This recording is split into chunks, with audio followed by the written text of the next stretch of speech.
चंद्रमा अस्त होने वाले हैं आर्यपुत्र, और सूर्य उदय होने वाले हैं। आप चुपचाप बैठे क्या देखे जा रहे हैं? हम वो क्षितिज देख रहे हैं जहां चंद्रमा अस्त हुए और जहां से सूर्य उदय होने वाले हैं। तुम्हारी ये आंखें, हमारा वर्तमान यहीं पर अस्त हुआ और हमारा भविष्य यहीं से उदय होगा। जीवन में आज पहली बार ये जी जा रहा है कि हम कवि क्यों ना हुए। हम तो केवल खांडों, वाणों और रणभूमि की भाषा ही सीखते रहे। यदि हमने श्रृंगार की भाषा भी सीखी होती तो हम तुम्हें बताते प्रिय कि तुम्हारी आंखें कितनी गहरी हैं। होंठ जैसे कचनार और ठाक के वन में आ गए। हमें संभालो गंगे, हमें तैरना नहीं आता। हम इन नैनों के अथाह सागर में डूबते जा रहे हैं। और आश्चर्य की बात तो यह है कि डूबना हमें अच्छा लग रहा है। हम उबरना नहीं चाहते, हम उबरना नहीं चाहते।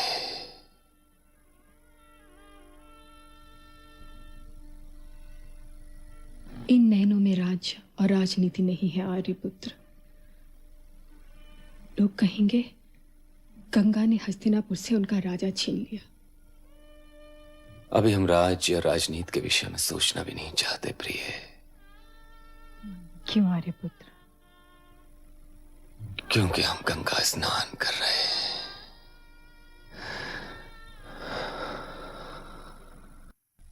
समझ नहीं आ रहा कि महाराज को क्या हो गया है। अरे सेनापति जी, आप अपने माथे की धूल को पोंछ तो डालिए।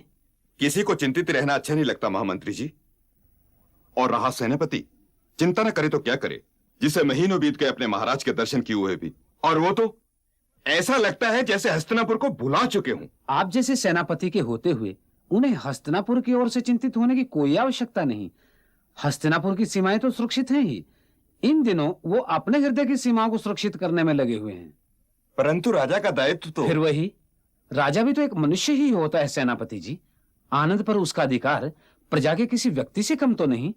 राजा प्रजा के आनंद की सुरक्षा करता है, तो क्या प्रजा का यह कर्तव्य नहीं कि वो राजा के आनंद की सुरक्षा करे? यदि राजा सुखी ना होगा तो प्रजा के सुखों को ना ही समझ पाएगा और ना ही उनकी रक्षा कर पाएगा। इसीलिए उन्हें अपने आनंद की गंगा में स्नान करने दीजिए सेनापति जी। परंतु कब तक महामंत्री जी? जब तक वो स्वयं अपने आनंद सागर से निकलना ना चाहे तब तक। पर वो दिन कब आएगा? आप चिंता न करें सेनापति जी। विवाहित जीवन का रस आवश्यक है, उसके बिना जीवन संपूर्ण नहीं होता।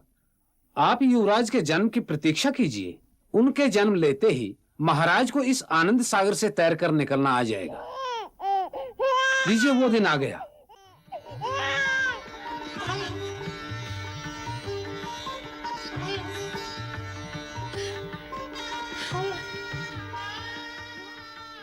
महाराज, महाराज की जय हो।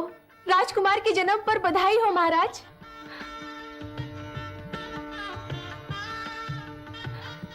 तुमने देखा उसे? देखा महाराज। रंग कैसा है? जैसे जैसे दूध में हल्का सा गुलाल मिला दिया हो महाराज।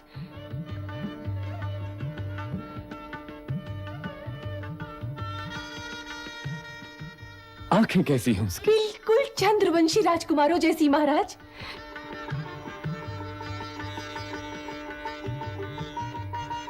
महाराज की जय हो।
कि आप मुझसे कोई प्रश्न नहीं करेंगे।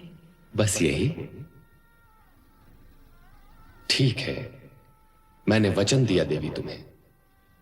चाहे मैं जो भी करूं, आप मुझसे कभी कोई प्रश्न नहीं करेंगे। हाँ, ना तो मैं तुमसे कभी कोई प्रश्न करूंगा और ना ही कारण जानने की चेष्टा करूंगा।